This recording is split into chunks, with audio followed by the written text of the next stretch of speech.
handwriting is incredibly small, but my eyes You don't. need reading glasses. Are you resisting them with Oh, every I ounce of your have being? them, but I.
All right.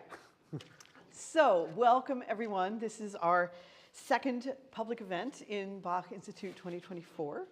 And Ryan and I are going to discuss some of the interesting features of the cantata that was just rehearsed this morning downstairs and will be performed or presented as part of the church service tomorrow at the end of communion in its traditional place at Emmanuel. So there are a lot of features about this piece that are interesting. The first thing to say is that it was first performed in June of 1724, which puts it early in the second Jahrgang. And the Jahrgang means sort of season. When Bach got to Leipzig, his cantata cycle began at the Trinity, or the first Sunday after Trinity, which is considered the second half of the church year. Liturgically, the church year is considered to begin in Advent, early December, say. So here we are in late May, early June, and this begins for Bach an enterprise that is one of the most extraordinary achievements in Western music of any composer, which was to create this gigantic cycle of chorale cantatas, which he mostly achieved. And one of the things that was part of that was to write a new cantata weekly. And this piece is actually the third in that series. So what is a chorale cantata? We think of chorales as being melodies. That's how we generally engage with them. But the chorales are melodies wedded to texts, and the structure of a chorale cantata generally includes the original hymn, the melody, and the text in the opening movement, and almost in every case, the final movement. But the way that Bach works with melody is very, very different in these different pieces. It's quite experimental. So we do not, in fact, encounter the melody again in this cantata, but what we do have is a libretto that is crafted from the hymn. So in the handout that you got, after what might seem familiar to you, which is the text of the cantata that's being sung, there's another entire set of verses, and this is the original Martin Luther chorale. If you read it and you were following along downstairs, you'll notice it reads kind of familiar, right? Because each movement of the cantata is based on a single verse. Obviously, the first verse of the chorale, Christ unser Herr zum Jordan kam, is the words that were actually being sung in that movement. The second verse of the chorale corresponds to the bass aria. And he says, merkt und hört ihr Menschenkinder.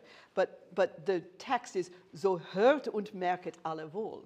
Right? So it's not a literal quote of the chorale text, but clearly an allusion to it, right? And then it continues on with the tenor recit, tenor aria, where we see the events that happened when Christ was baptized by John the Baptist in the River Jordan, and the voice of the divine was heard, and this is my beloved son, dies ist mein lieber Sohn. That one line is quoted in the libretto, not the rest, but everything else is drawn from it. And then in the following verse of the chorale, we see some of the imagery that gets worked into the aria, right? The Holy Spirit descending in the image of a dove, and the Trinity, right? Dreifaltigkeit is named in the libretto of the cantata, and here in Martin Luther's text, all drei Personen getauft han, and so forth, right? So that is one of the ways in which Bach responds to this project of saying, okay, this entire cantata is derived from this pre-existing piece. A couple of other things to orient us. So this feast of John the Baptist is held in June. That is sort of considered to be his feast day. I'm not really sure whether it was tied to any, he was the cousin of Jesus and was born a bit earlier. So I think they're thinking, oh, 6 months. Maybe we'll just put his birthday on the calendar 6 months before Christmas. Sounds good to me, right? So that's kind of how that feast day falls. It's January. Why are we doing a cantata that was written for June in January? There are two reasons for that. One is that we don't do cantatas in June. And that would be a shame if some glorious piece like this would never get performed at Emmanuel because it didn't fit our calendar, right? And in fact, that isn't a question we've talked about, but how do we schedule our cantatas? And it's not as simple as, well, this was the Sunday that Bach used in that piece. There would be many, many pieces we would not explore. But another aspect of this that is interesting is that the story of the baptism of Jesus is related, and it's also in the biblical readings that happen at this season of Epiphany. It is another manifestation of Christ's divinity, which is the meaning of Epiphany. And even though the story isn't necessarily seasonally tied to January, it fits beautifully with our Episcopal lectionary. And so we're very fortunate that we can do such a glorious piece at this time of year, and also during the Bach Institute. We love that. So I think I'm going to turn it over to Ryan, and he can give us a little more musical introduction. I'm going to grab a stool. Do you want one? So you don't have to stand? No. Okay. I'm going to sit. And then I'm up a little and higher. then I'll stand again. And people can see me. Great. So, greetings, everyone. Nice to see you all. Pam alluded to this, but this audacious and monumental project of a chorale cantata for every Sunday, and not only every Sunday, but every feast day of the church here that Bach embarked upon in 1724. It began with the first Sunday of Trinity. And this is important because it gets to why the chorale melody is in the tenors. So the first Sunday of Trinity in 1724 fell on the 11th of June. The cantata that Bach wrote was Cantata 20, O Ewigkeit du Donnerwort. The chorale tune was in the soprano, and it was a French overture, was the style of the opening chorus. The very next week, 7 days later, and let me back up to say Cantata 20 was a massive piece in that it's a two-part cantata. There was part one, there was the sermon, and then there was part two. And if you come to our showcase concert, you'll hear, and also if you come to the master class on Monday night with Nick Pan, you'll hear a movement from Cantata 20. A week later, he does Cantata 2, which is another massive two-part cantata, and it is in a style of Stile Antico, or the old style of a German motet, and the chorale tune is in the alto. Now, we go 6 days later, which is the Feast of St. John the Baptist, the birthday of St. John the Baptist, which brings us to our cantata that we're doing today, Cantata 7, Christ unser Herz um Jordan kam, and the chorale tune is in the tenor. And if you read Craig Smith's notes, it literally submerged in the tenor as we talk about the flowing waters and the baptism that is buried, as it were, in the tenor line. In this, I'm going to talk a little bit more about the form of this opening movement, but it is the confluence of three different styles that come together. We have a French overture. We have in the choir a quasi 15th, 16th century Renaissance motet where you would have the chorale tune or the cantus firmus in the tenor. And then this whole new idea of a violin concerto is placed on top of all of that. And we'll talk more about that. Now, this is to me the astounding thing, and you'll probably figure out what it is, but only a day later, 1 day later, because the Feast of St. John the Baptist fell on a Saturday, means he had to have a cantata for Sunday. So he wrote Cantata 135, and the chorale tune was in the bass. This was Bach's well-regulated form of church music. He strayed from that pattern after the first four cantatas, but clearly he had a plan. And the other thing about in Cantata 135, when the chorale tune is in the basses of the choir, we have what we call a bassettian texture, wherein there is no bass line until you get the chorale tune that anchors the whole thing in Cantata 135. It's this incredible thing. We hear it, for example, in the soprano aria from the St. Matthew Passion, Aus Liebe, where the bottom drops out and it feels a little untethered, a little fragile, a little scary until the anchor of that chorale tune comes in. So I just want to put your mind in the context of this sort of enormity and incredible organization of what this chorale cantata year was supposed to be. Unfortunately, he couldn't finish it. Part of it was librettist. Part of it was the Sundays of the church here. In fact, there's one Sunday that happens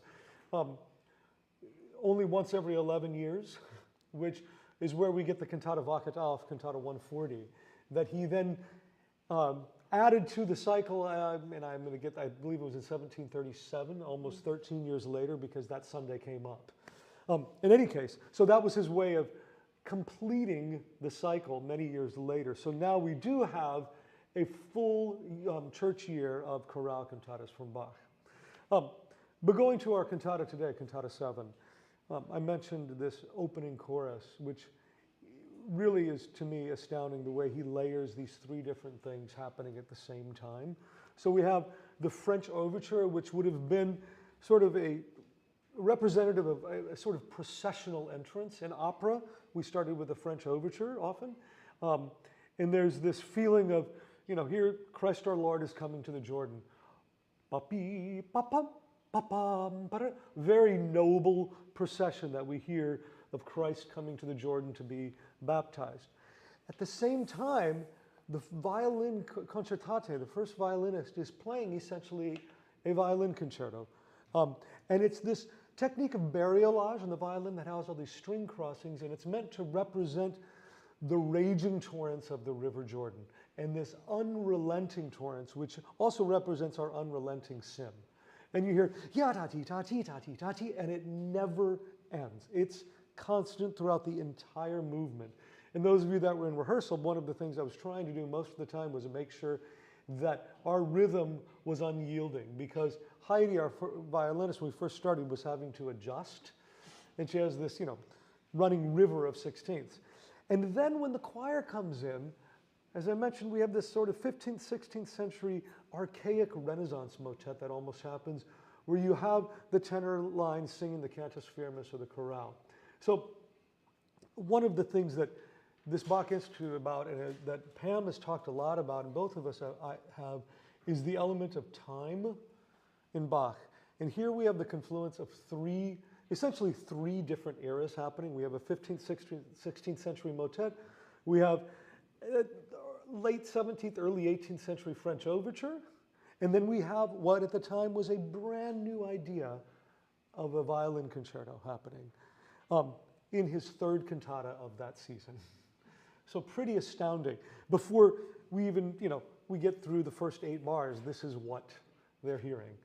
Now, the other thing about this chorale tune, the form of it, it's a 9-phrase chorale tune. And bear with me as I try to talk through this. In a chorale, there's 2 parts to a chorale. The opening part is called the Stollen, or the verse. And in this chorale, you get 2 2-bar phrases that are repeated. And then the second half of it is called the Abgesang, or literally the after song.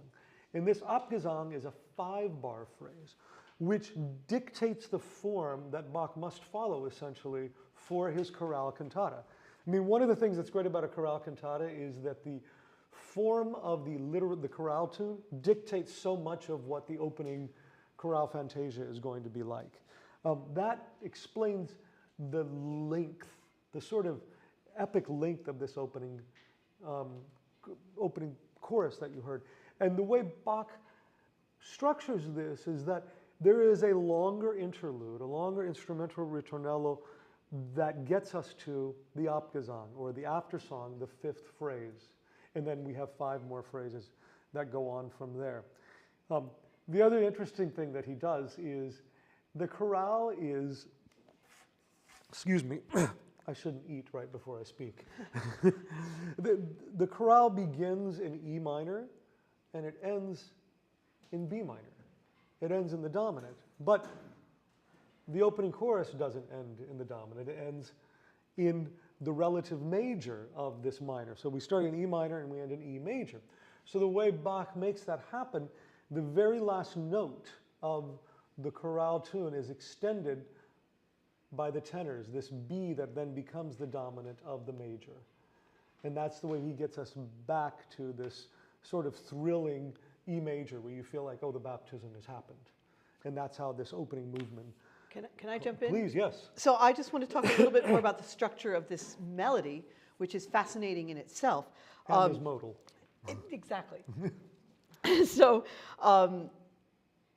often with this type of structure, this Stollen Abgesang, as Ryan referred to, this is a form for song that was very popular in the German Renaissance. Of course, Martin Luther, who not only wrote the words as one might expect that he would, right, but was also a composer of melodies. And the fact that the tonality is unpredictable or shifting is not that odd for music from the Renaissance. And it's a fascinating thing in a larger context when you look at Bach's music to see how he incorporates music that is modal in its structure. When I say modal, I mean that it's working from the old church modes. And that means that the directionality of the harmony is less logical, at least to our ears. Now, why would that be? Because everything Bach did became what we expect to be right, right? So Bach sort of invented tonality and the system of functional harmony as it's taught in music schools. So we see it in this piece, and we also see it in other pieces where he's incorporating a chorale tune that sits on several tonal centers. But what I find really fascinating about this tune is that he really, he ends it, Martin Luther, in E, very, very firmly and very conclusively on the 8th phrase.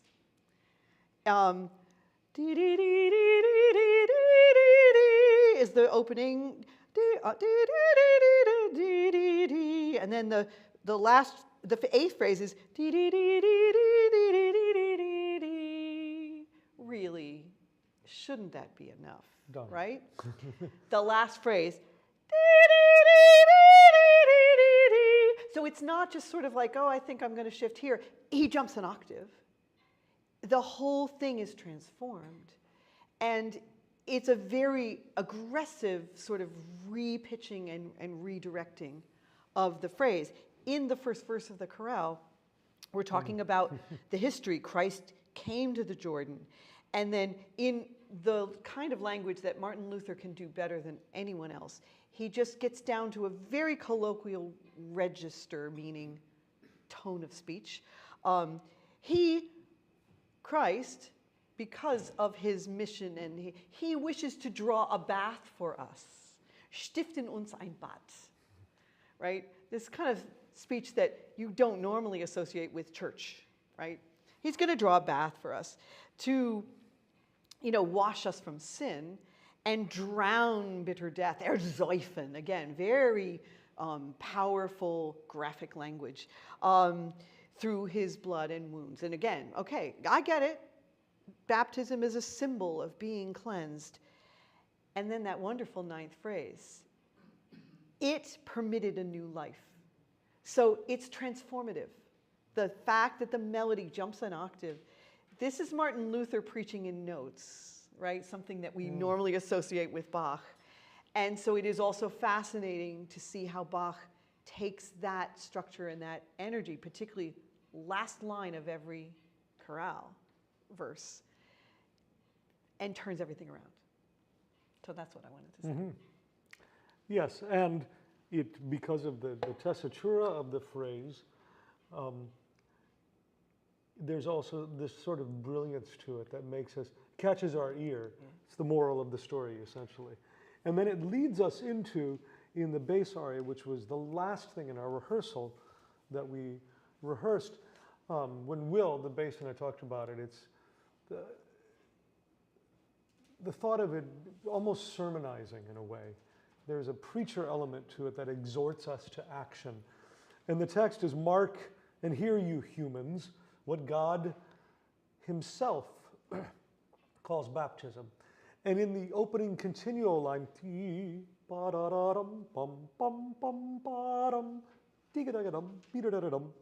those 16th note little cascading figures essentially represent the baptismal waters that are flowing.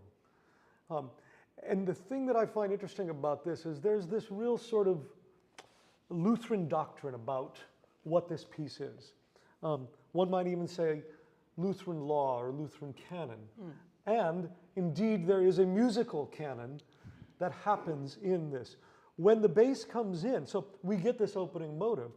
The second phrase, the very first phrase that the bass sings, the continuo continues, but a beat apart. And it's a canon at the unison, one beat apart. And throughout, we have all this imitation that's happening, or a canon, which literally means law. And it's so, Bach is often, he represents it with the text, but he also represents this idea musically. And then when we get to the B section, then he brings it back to us as more personal. He says, indeed water must be there, but not merely water alone. It's God's word and God's spirit that baptizes and purifies us. And the bass often, I feel like, gets a little bit more legato. It's a little less sort of preaching, but it's in B sections often what he does is he turns it inward. And so how do we as believers or non-believers, or those struggling to believe, how does it relate to us? And so even though the continuo gesture stays the same, the base idea is a little bit more directed inwardly. Anything you want to say about that movement?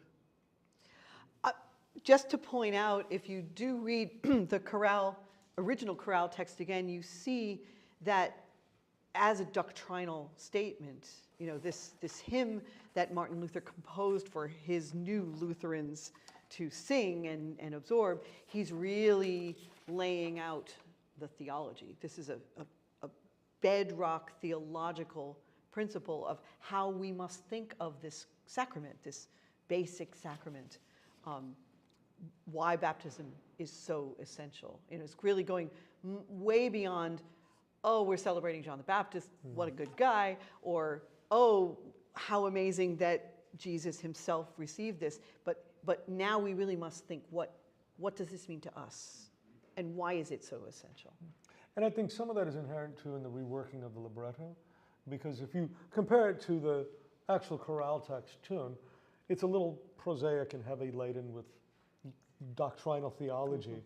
And what the unknown librettist, unfortunately we don't know who the librettist was, does find a way to rework it and make it a bit more personal, and I would think, say, meaningful to contemporary, that is contemporary of the 18th century believers in Bach's church.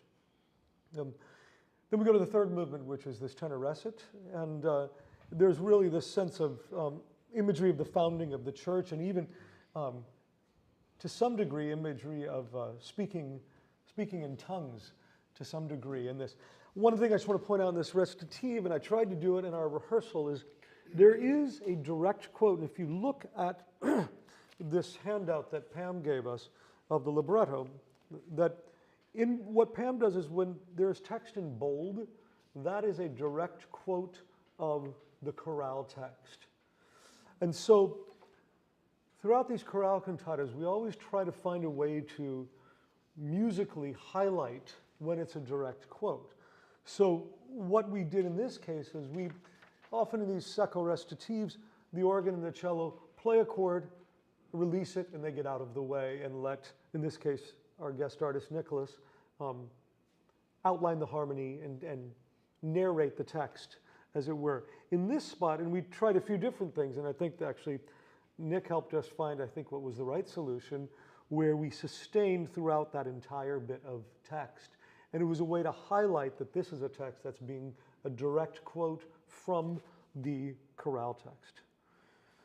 And that leads us into the, I would say, a numerological etude on the number 3. Question, Paul, go ahead. Yeah, no, where is in the chorale text, where is Sprach dieses?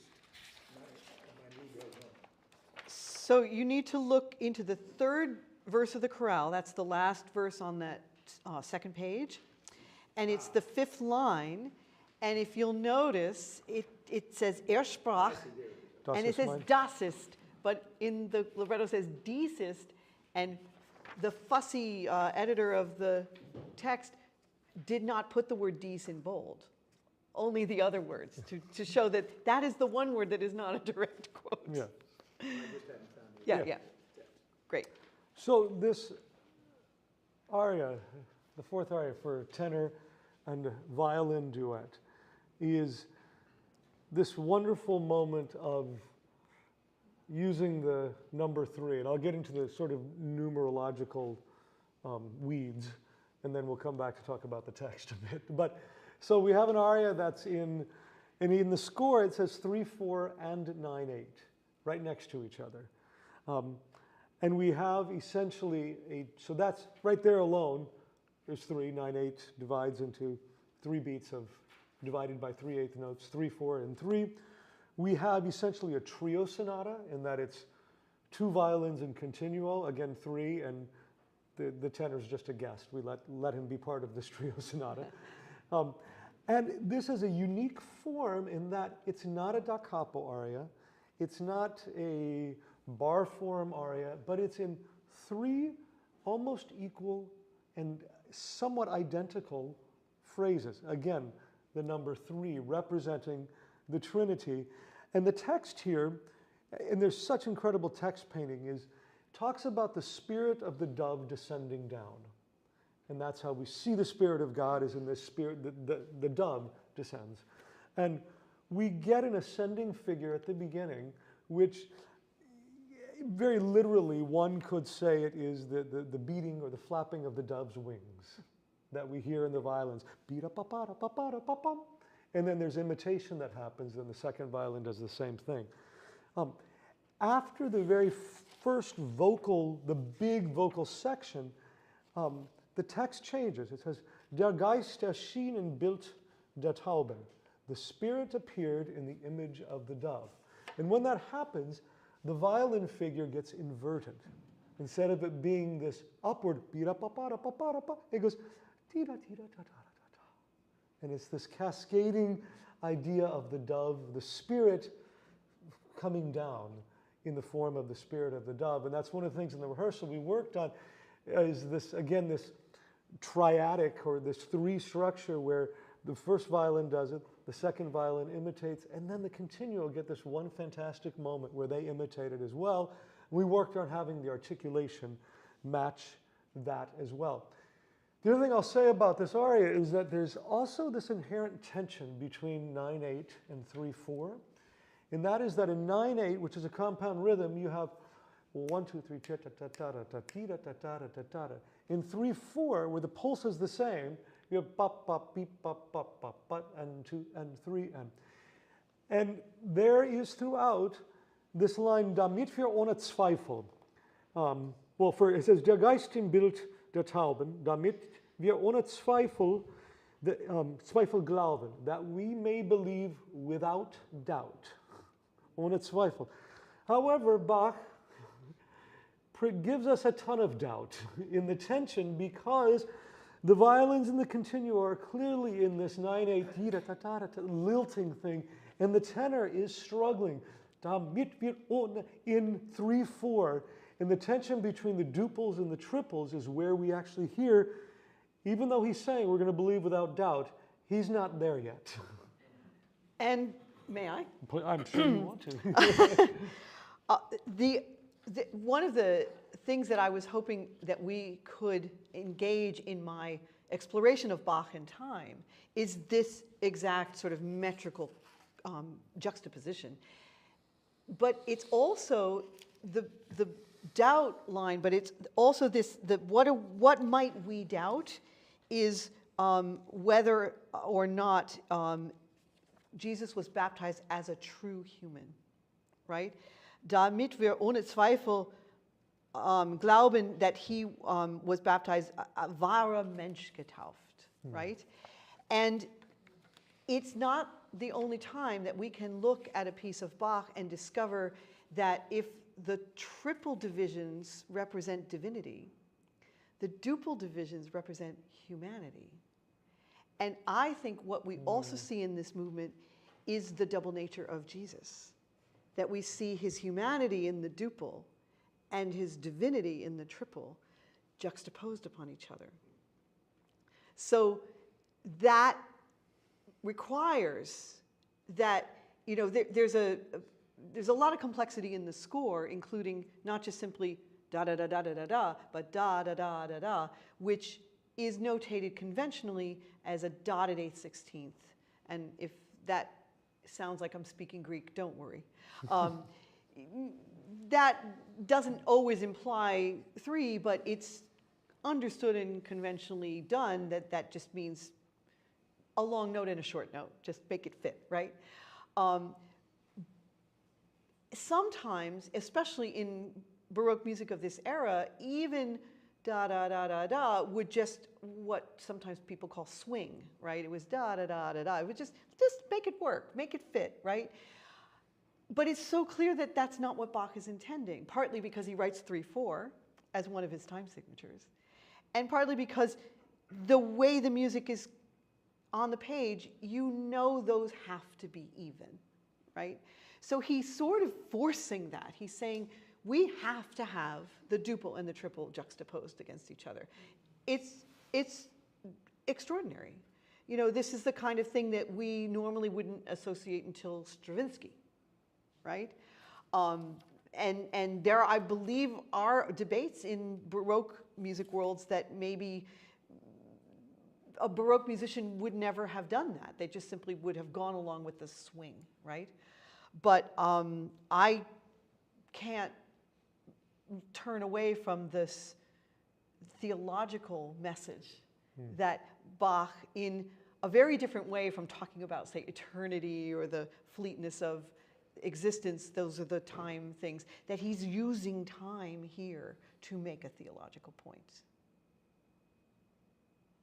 Want to take questions? Yeah. Just a question, Ryan, at one point in the rehearsal, you had the tenor turn towards the strings to the cellos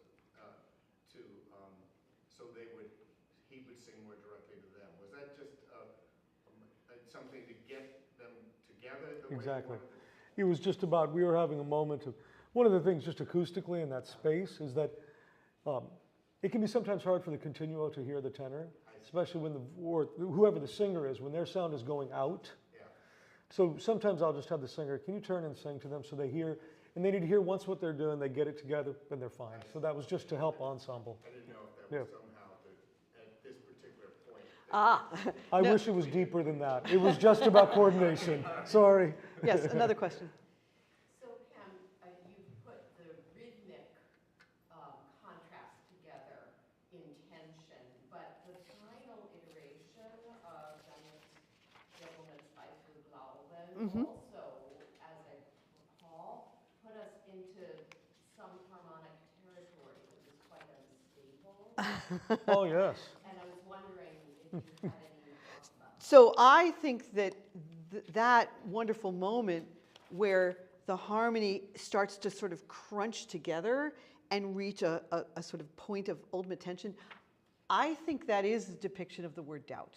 That was how it read. Yeah, so there's a lot of these elements sort of buried in, and another element that Ryan alluded to is, yes, I think the flapping of the dove's wings is beautiful, but I also think there's what you were talking about, Pentecostal fire, the sense of this sparkling, glittering, dazzling power falling from above, right?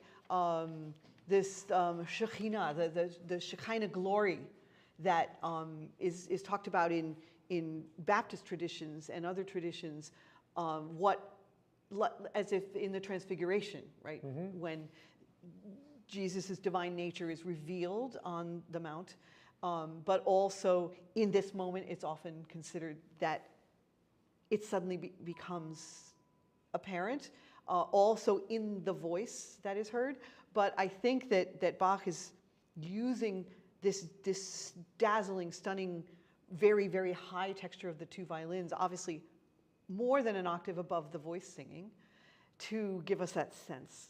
So yeah, it's a little mini masterpiece, this aria, how many things he packs in, but it's just so gorgeous to listen to and so satisfying that you could take away from it much without even knowing any of those things.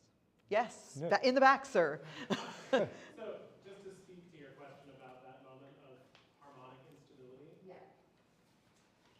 Bach paints a really amazing picture orally of doubt, but all the lines go up for the most part, and there's some really big leaps that go up, and as a singer and a musician, you have to really commit, otherwise that moment doesn't work. So bizarrely, the thing that he composed requires that you have no doubt in a moment of darkness. And so there is this amazing, I mean, again, he paints this amazing picture that's so complex and contains everything and raises so many questions like the one you raised. But from the performer's perspective, it's really interesting. It is a moment where you can have no doubt, otherwise it will fall apart. Yeah. It's a wonderful contrast, the harmonic instability and your own. Yeah, I mean, I think he could have written something much more chromatic with a lot more half steps and a lot more descending lines, but instead everything keeps going up, and it's like the voice is constantly rising out of this harmonic work. And so I think there's a kind of beautiful image in it. Yeah, and something else that we've referred to, which is the performer's incredible concentration, effort, and commitment to do literally what he's being told to do, is the model for the listener to say, I gotta go with this. You know, what I think we see here, and I see so often in Bach, is Bach engaging not only this is the truth, but why is the truth difficult? And the fact that it seems, even for an incredibly faithful believer, someone who's come to the Thomaskirche every week and has listened, Bach is always addressing the doubters. He's always saying, you need to examine yourself. You need to do this. Here we see the performers embodying that leap of faith. You've got to come with me. I know this doesn't make sense to you. Maybe it doesn't make sense to me. But you got to do it. You got to go for it. You got to sing the high A over and over again, right? You know, in other times, in other pieces, we see a different sort of engagement of doubt. But I think here it's a overcome your doubt. You got it. In this point, when we talk about baptism, because of how significant it is, how transformative it is for your, you know, afterlife, for your eternal existence, you can't waffle. You can't have any hesitation. You got to make the leap. Yes. It's also a sort of, I would say, parallelism of Untitled, which to me would indicate the movement of water again. Mm-hmm. Right. We're never very far from water in this piece. Mm-hmm. Craig liked to call it Bach's La Mer, because he heard the flowing of water in every movement. Yeah. And certainly true in the alto aria. Mm-hmm. So this leads us then to a bass recitative. And before we talk about the bass recitative, I think it's important to remember that only a little less than 3 months earlier, Bach was Good Friday, and Bach's congregation heard his St. John Passion for the first time. And the next bit of text says, as Jesus there after his passion and after the resurrection, and he was ready to go be with his Father, ready for the ascension, he spoke to his disciples. And this is a paraphrase from the Gospel of Mark, where it says, go into the world to teach all Gentiles, whoever believes and is baptized will be saved. And this is so important for a number of things. It's a reminder of, to remind the listener that it's the passion and the resurrection that is the inspiration for the conversion or baptism of all of us mortals, us heathens. And it leads us to the very important alto aria, which I'm going to get to in a second.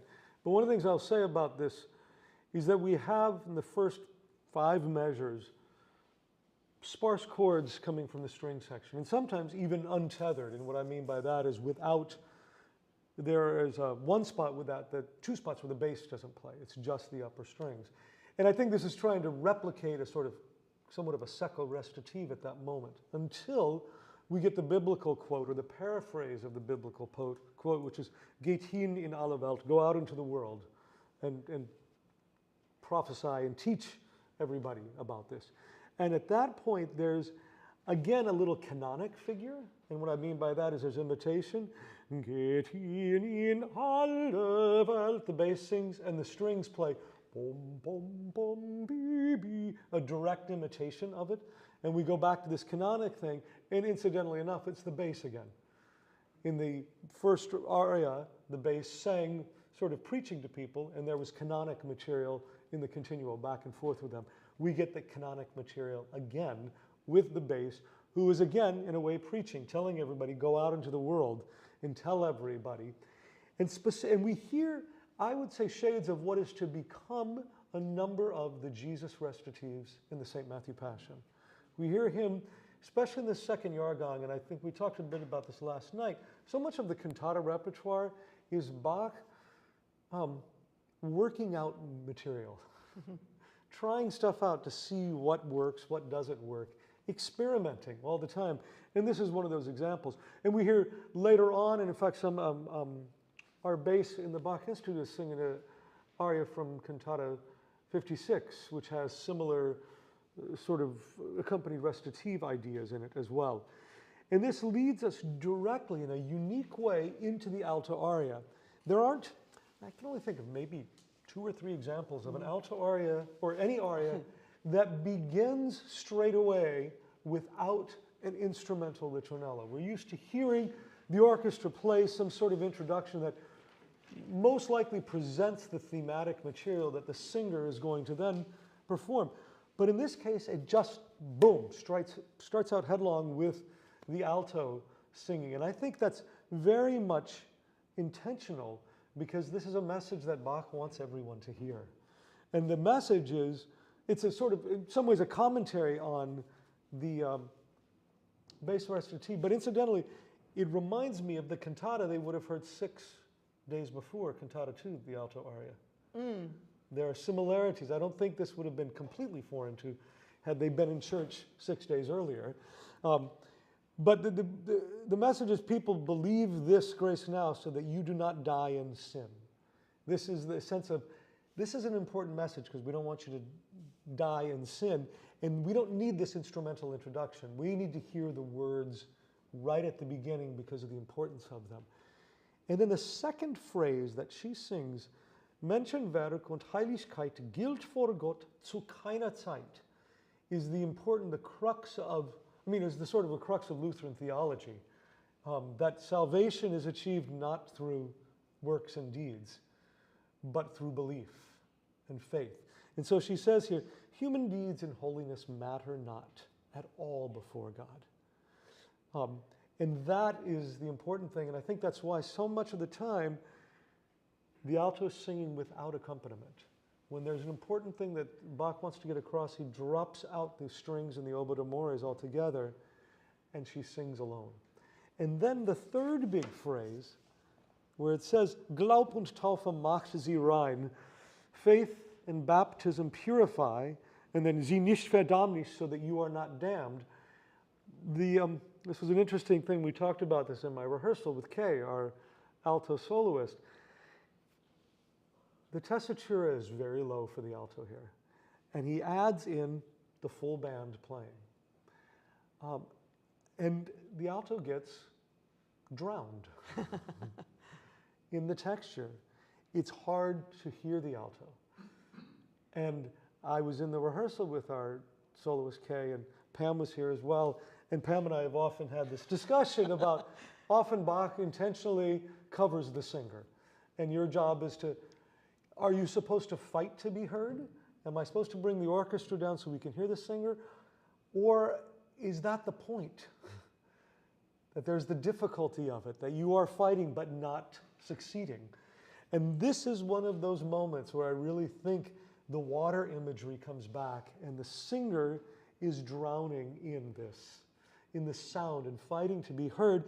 And then for 4 measures, the orchestra sort of covers the singer and it goes away. And it's as though the baptism has happened, the head emerges from the water, and the alto jumps a whole octave and gets to sing this soaring line and is finally heard. And we get this text, the importance of it's only through faith and baptism that you are purified or that you achieve salvation. That leap of an octave is reminiscent of the final phrase of the chorale, which leapt an octave and suddenly was in this very, very brilliant register, the exact same note, in fact, E. I also would take what Ryan said one step further. So the performer is suddenly feeling that she or he would need to work harder to be heard. I think the audience is also in that position because the listener has been able to follow this message with, singer and just continuo and everything's nice and clear. And then suddenly that person, that message deliverer that you've been trusting, suddenly plunges down and all this other stuff happens. I often feel that Bach is manipulating his listeners emotionally by challenging them. And at a moment like this, that sense of complacency where you can just sit back and say, it's so beautiful.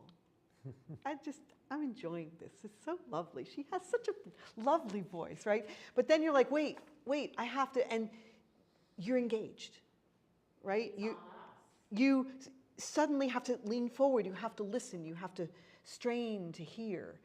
And yes, you could say, oh, that's not really what he did, you're just making it up. But it happens so often where he turns things on its head and challenges us to perceive what he wants us to perceive, that I think that we can safely say this is intentional. So the performer feels it. The performer is probably projecting some kind of urgency, but I think the listener also feels it. And that you must not only be baptized, you must believe in your baptism, because only by giving it belief can you be saved. The urgency of it cannot be lightened.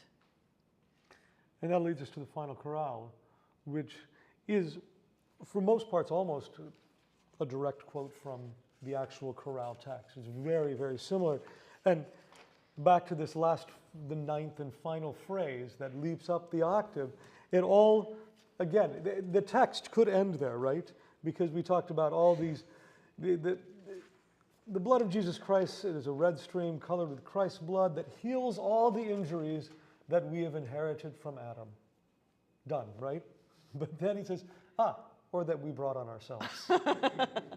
And again, it leaps the octave, and it's this thing that Bach does so well, we talked about this last night, that just when you think everything's fine, he turns the mirror around, and you have to look in the mirror and say, oh, maybe I'm complicit in this as well. Right. And it's I think now we can give the final props to Martin Luther again, because I love how he walks us through this idea of miracle and mystery. When you actually witness a baptism or experience one, you see water. Das Auge allein das Wasser sieht. It's water. People's pouring water on me or someone else. The faith, however, sees a red flood.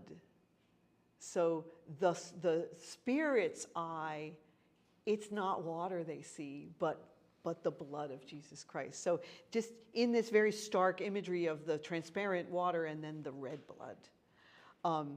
And again, sort of instructing us, don't look beyond what is visible to the eye, in an extremely literal sense here, because he says, if you really believe, then you're seeing red, you're not seeing water. And that's the cantata. Thank you. You can see we've had the questions, so it can be done. Yeah. Thank you all. Come here tomorrow morning. Wear your snowshoes and leave the house early. And it will be on live stream, so Yes. if you can't make it, you can still watch it. It's all right. All right, young women.